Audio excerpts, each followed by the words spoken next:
Hello. आज आपण 1.2 मधील 9th एक्झाम्पल सोडवणार आहे. त्याच्यामध्ये आपल्याला इथं डायग्राम दिलेली आहे. त्या डायग्राममध्ये BD is the bisector of angle ABC. Then find X. त्याच्याबरोबर आपल्याला माप दिलेत. AB is equal to X, AD is equal to X minus 2, DC is equal to X plus 2, BC is equal to X plus 5. याच्यावरून आपल्याला काय करायचं आहे, Xची किंमत काढायची आहे.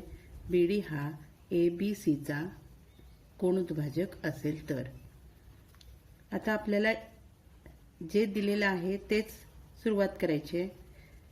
BD is bisector of angle ABC. Therefore, by property of angle bisector of triangle. Angle bisector प्रॉपर्टीचं आपल्याला रेशो आपल्याला एक रूप कोणता दाखवायचा आहे बघा. AB divided by BC is equal to AD divided by DC. AB divided by BC is equal to AD divided by DC. आता हा जो रेशो लिहिला आहे त्याच्यामध्ये आपण व्हॅल्यू प्लेस करू. X divided by BC किती आहे, X plus 5 is equal to AD किती आहे, X plus 2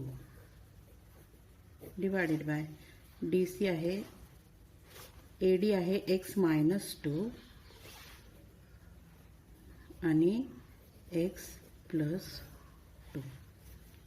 cross multiplication X in bracket X plus 2 is equal to X plus 5 in bracket X minus 2. Therefore, bracket solve करायचे आहेत आधी. X multiplied by X square plus 2X is equal to पहिल्या ब्रॅकेटने दुसऱ्या ब्रॅकेटला multiply करायचं आहे plus 5X minus 2. Therefore हा ब्रॅकेट आता सॉल्व करायचे आहेत. X square plus 2X is equal to X square minus 2X plus 5X minus 10. Therefore आता इकडे X square जातील. 2X plus 2X minus 5X is equal to minus 10. 4X minus 5X is equal to minus 10. Therefore, 4X minus 5X minus X is equal to minus 10. Therefore, X is equal to 10. आपल्याला X ची value मिळाली 10. Therefore, answer X is equal to 10. आपण आता 10th example activity सोडवूया. In the figure X is any point in the interior of a triangle. X हा triangle DEF मध्ये कोणताही एक पॉइंट आहे, बिंदू आहे. Point X is joint to vertex of triangle. या ट्रायंगलच्या सगळ्या शिरोबिंदू बरोबर तो जॉइन आहे, जोडलेला आहे. Segment PQ parallel segment DE. Segment PQ parallel segment DE. QR parallel segment EF. Segment QR parallel segment EF. Fill in the blanks and to prove that PR parallel DF. म्हणजे आपल्याला इथं अशा पद्धतीनं ज्या वेळेला दिलेलं आहे आणि त्यावेळेला आपल्याला अशा पद्धतीनं आपल्याला फिल करायचे आहेत ब्लँक्स, रिकाम्या जागा भरायच्या आहेत की PRDF या पॅरलल समांतर आहेत असं दाखवायचं आहे. इन ट्रायंगल XDE या ट्रायंगलमध्ये PQ पॅरलल DE इथं काय लिहिणार? गिवन. आपल्याला दिलेलं आहे हे given. Then XP divided by, आता XDE हा ट्रायंगलमध्ये PQ समांतर DE दिलाय, म्हणजेच काय दिलाय तर हा ट्रायंगलमध्ये BPT थेरम दिलेला आहे आपल्याला, बेसिक प्रोपोर्शनॅलिटी थेरम किंवा प्रमाणाचे मूलभूत प्रमेय दिलेला आहे. मग ते काय सांगतं? त्याचा रेशो कसा घ्यायचा? XP divided by PD, XP divided by PD आणि XQ divided by QE, XQ divided by QE. First equation झालं basic proportionality theorem. Then in triangle XEF याच्यामध्ये QR पॅरलल EF आहे, QR बरोबर EF समांतर आहे, इथं सुद्धा आपल्याला दिलेलं आहे गिवन. आता ह्याचा रेशो, या दोन्ही ट्रायंगलमधला ratio XQ divided by QE, XQ divided by QE is equal to XR divided by RF. XR divided by RF. इथं काय येणार? Second equation basic proportionality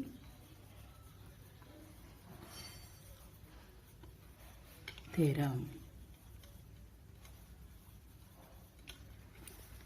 then आता याच्यामध्ये झालं, आता याच्यात बघा पहिल्या इक्वेशनमध्ये XP divided by PD is equal to QX divided by QE. याच्यात सुद्धा QX डिवायडेड बाय QE आहे, QX divided by QE is equal to XR divided by RF. म्हणजेच काय, पहिल्या इक्वेशनमध्ये QX डिवायडेड बाय QE आहे, दुसऱ्या इक्वेशनमध्ये QX डिवायडेड बाय QE आहे. म्हणजेच आपल्याला A बरोबर B, B बरोबर C, तर A बरोबर C असणार आहे. Therefore XP divided by PD is equal to XR divided by RF from equation 1 and 2. आता हे ज्या वेळेला या त्रिकोणामध्ये XR divided by RF is equal to XP divided by PD असेल, म्हणजेच हा त्रिकोणामध्ये BPT थेरम आपल्याला प्रूव्ह झाला. म्हणून segment PR parallel segment DE converse of basic proportionality theorem. Example 11, त्याच्यामध्ये आपल्याला एक इक्वेशन एक्झाम्पल सोडवणं. आता आपल्याला गिवन दिलेले आहेत. इन ट्रायंगल ABC, ट्रायंगल आपल्याला काढायचं आहे. In triangle ABC ray BD, म्हणजेच रे BD हा अँगल ABCला बायसेक्ट करतो, म्हणजेच ABC मधून हा BD हा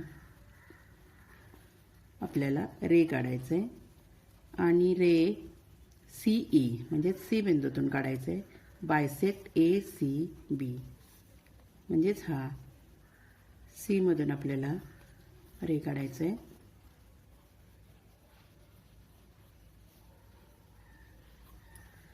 CE. If segment AB congruent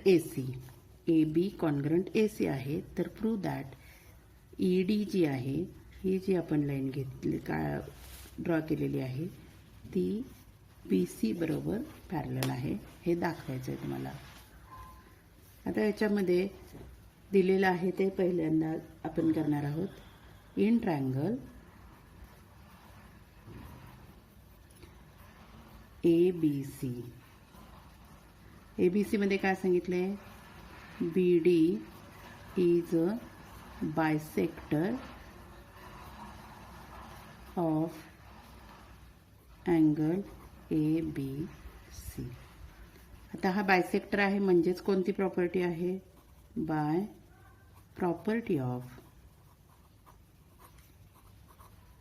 angle bisector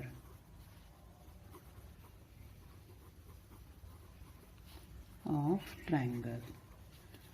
angle bisector of ट्रायंगलची ही प्रॉपर्टी आहे. मग त्याचा रेशो आपल्याला लिहिता येतो. आपल्याला BD हा ABCचा बायसेक्टर आहे म्हणजेच AB divided by BC is equal to AD divided by DC.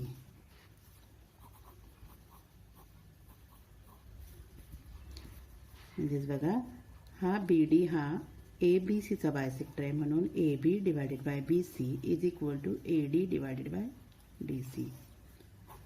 Equation number 1.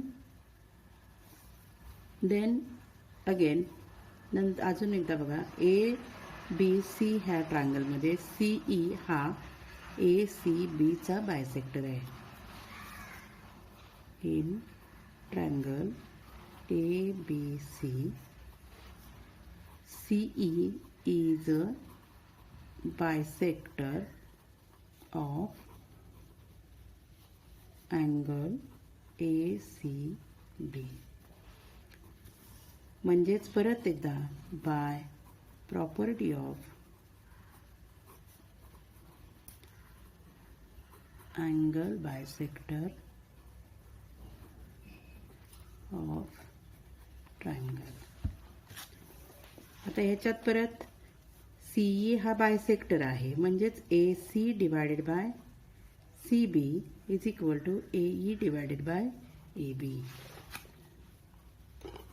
AC divided by CB is equal to AE divided by AB. Equation number 2. आता आपल्याला अजून गिवन दिलेला आहे. AB कॉन्ग्रंट AC आहे. AB congruent segment AB congruent segment AC given.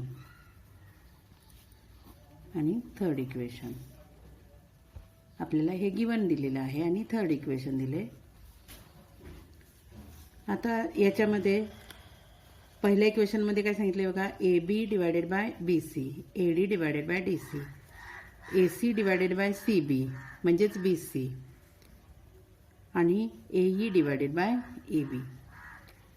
आता इथं AB तिसऱ्या इक्वेशनमध्ये AB इक्वल टू AC आहे म्हणजेच AB इक्वल टू AC आहे.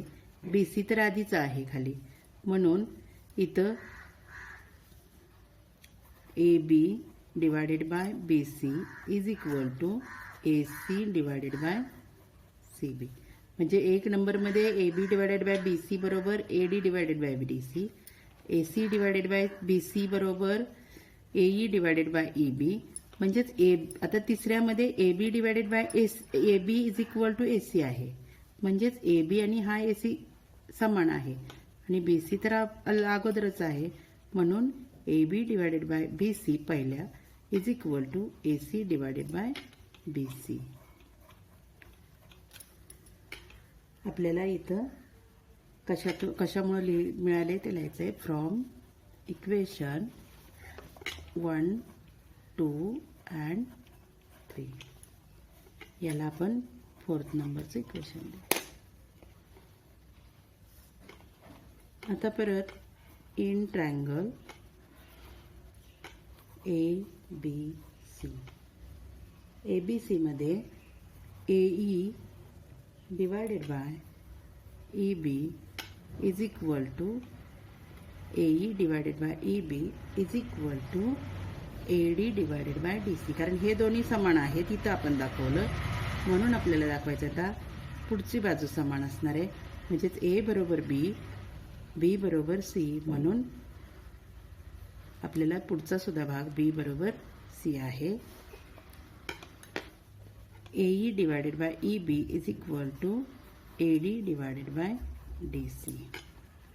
From equation 1, 2 and 4. 1, 2 आणि 4 वरून. म्हणून आपण आता इथं सांगणार आहोत बाय, म्हणजे या त्रिकोणामध्ये जर AE डिवायडेड बाय EB असेल, AD डिवायडेड बाय DC असेल, म्हणजेच या कोणता आहे प्रॉपर्टी आपल्याला बेसिक प्रोपोर्शनॅलिटी थेरम दाखवता येते. By converse of basic proportionality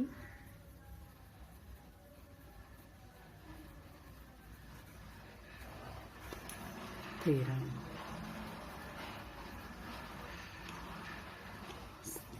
segment ED. आता बेसिक प्रोपोर्शनॅलिटी थेरम आहे म्हणजेच काय?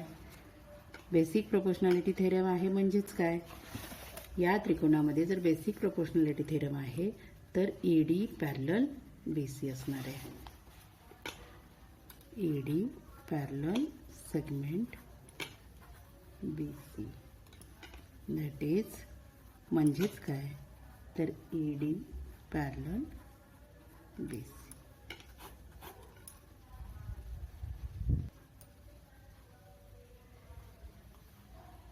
हा एक्स्ट्रा एक्झाम्पल्स आहेत 9th क्वेश्चनसाठी.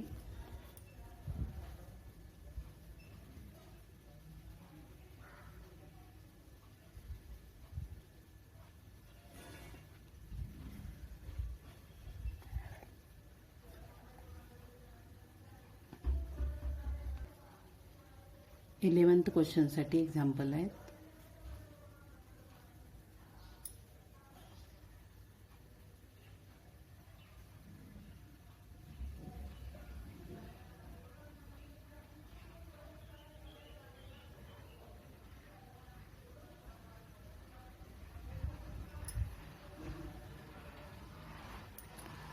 आणि 10th क्वेश्चनसाठी ॲक्टिव्हिटी असणार आहे ही.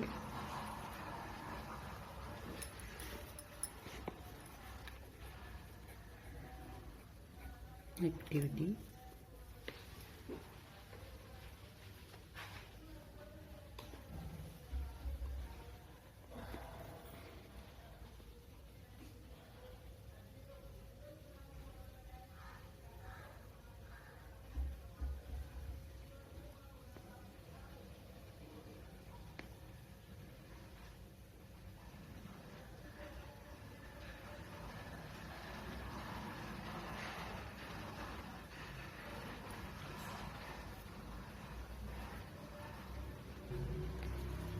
टेन्थमधील सेकंड त्याच्यातलं एक्झाम्पल असणार आहे.